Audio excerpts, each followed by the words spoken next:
welcome back to my channel where I talk on life, self-interest and career development, and I also want to provide tips along the way. I'm Mosun. I have a degree in psychology. I'm an HR professional and also a certified Birkman consultant.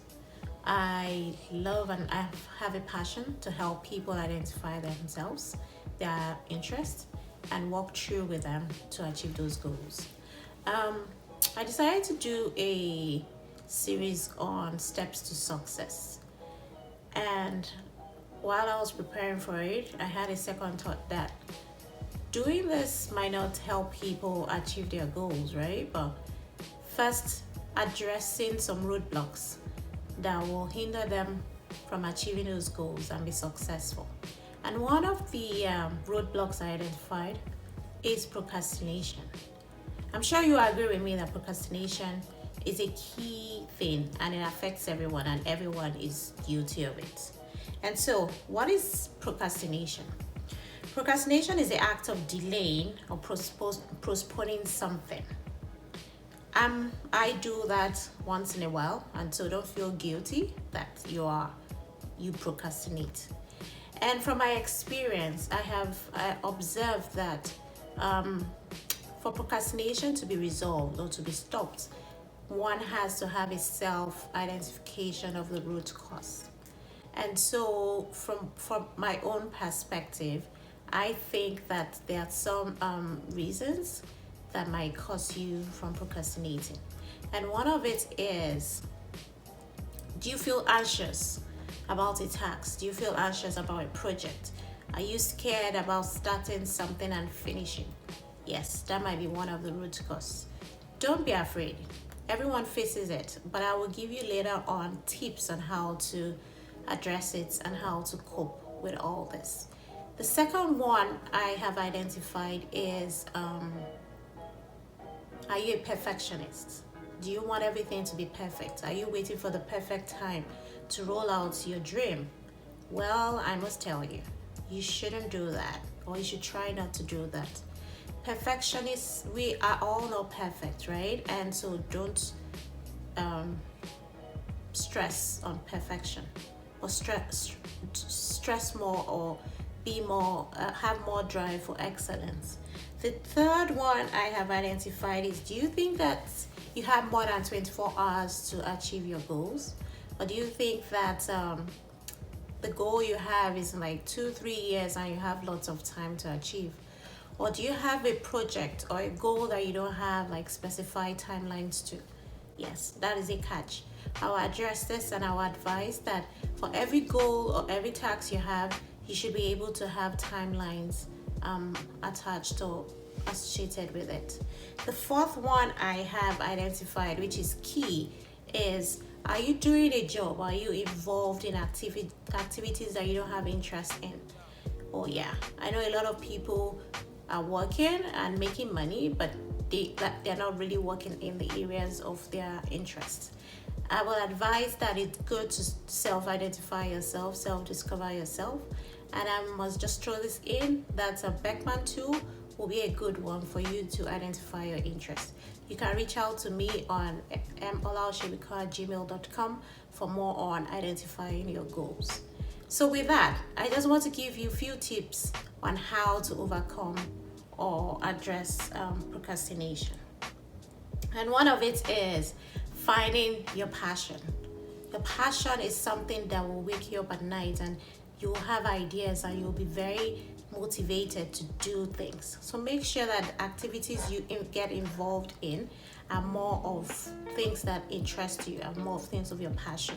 The second one is believe in yourself, especially if a task is very complex and you feel that no, it's too much for me to do it, or people around you are telling you that, how will you do this?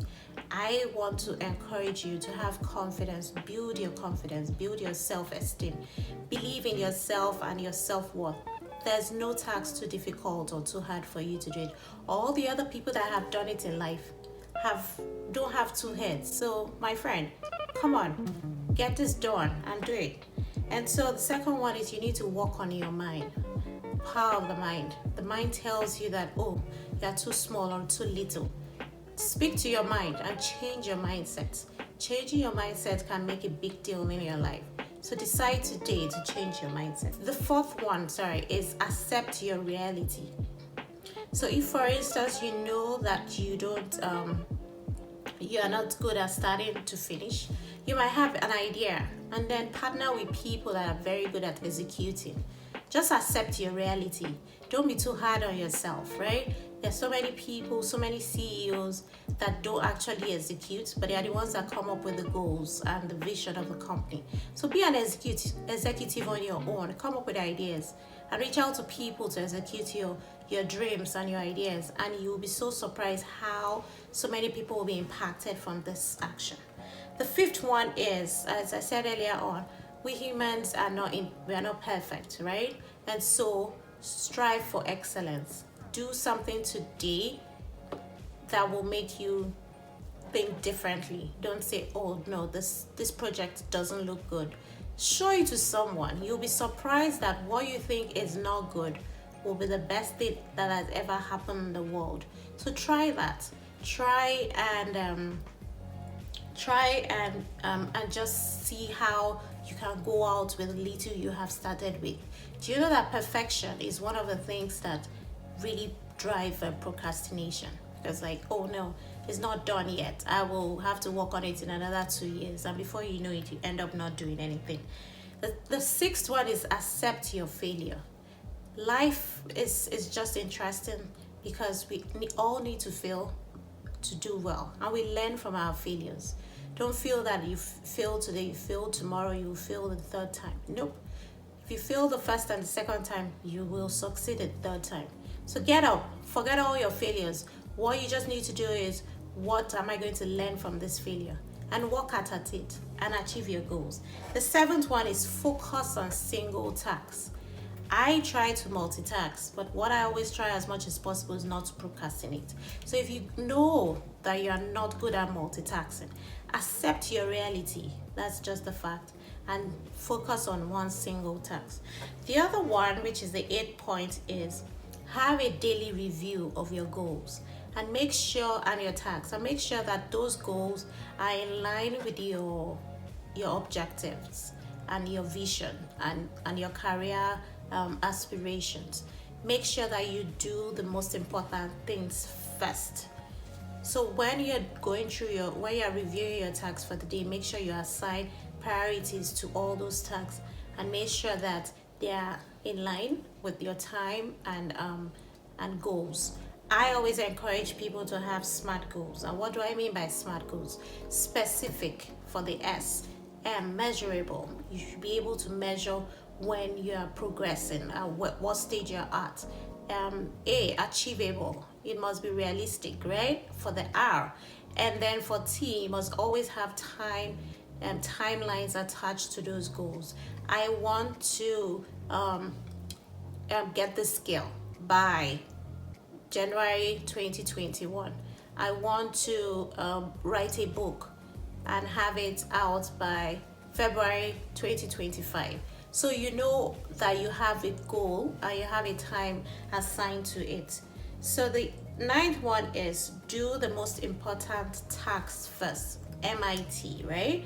And the 10th one is complete the hardest task. So while I was preparing for this, I reviewed this with my husband and he shared illustration with me, which is, right now I don't know who came up with it, but it seemed very realistic and good, which is you must first, if you're doing a project and you have like a bucket or whatever, you must first put the rocks inside first, then the sand, before the water. All those things make sense. So do the hardest part first. Any task that you think is very difficult or is overwhelming, try and focus on that at first. Another key thing is maybe try and relax. Be at your best point before you do that task. And then you can go into more simpler things. And then 11.1 is I have a metrics which is by Eisenhower, which I'll show you at the end of the video, and it's also going to be a take-home assignment for you. I just like action points because not just hearing the tips, but I also want to make sure that you make use of them. So this metrics has 4 quadrants, and the first quadrant is important and urgent, which means you have to do it immediately. And the second quadrant is not urgent but is important, so that one you can always plan. And then the third quadrant is urgent but not important. And so because it's not important, so one example of that is if, for instance, you're working on a task at the moment and your phone rings and you see the person that is calling is not like a relative, or it's not like a business client, it's just like a friend, maybe a classmate that you know just wants to call to gist or invite you to the bar, you can always leave that phone or not pick up that call, because it is urgent to the person calling you, but it's not important to you at that time. So try as much as possible to be very realistic with yourself. And then the fourth quadrant is the one that is not urgent and is not important.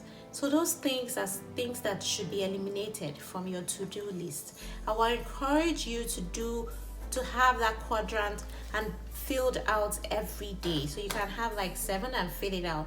It has helped me so much in life, and I tell you, if you try it out, I'm sure you get back and leave a comment on my page on how important that was. So the 12th one is gradually push yourself outside of your comfort zone. For me, there are so many things I have done in life that are outside my comfort zone, but I've talked myself into it. And I must tell you that first action of talking yourself into it has been the greatest thing for me, because it has taken me to greater heights. So I encourage you to do that too. And then the 13th one is celebrate your wins. My dear, if you do something, especially the complicated tasks, and you see that you excel in them, you need to celebrate your wins, because you're actually patting yourself on the back, and that motivates you to do better. And before you know it, the perfectionist that you've been looking out for will gradually creep in, and it will be easy to be a perfectionist than struggling to be a perfectionist well before you even get anywhere there. And then the last one is have an accountable partner. It's always good. Share your dreams, share your tasks with colleagues or friends or relatives that you know will always remind you of, oh, where are you at this and what is going on with this. Don't just keep to yourself, because things that you keep to yourselves, you can always procrastinate and even forget about it. I encourage you to go back, review the video. If you like it, please put the thumbs up on below, and you can also subscribe, because I promise to have more tips on life, career interest, and career development soon. Thank you and take care. Bye.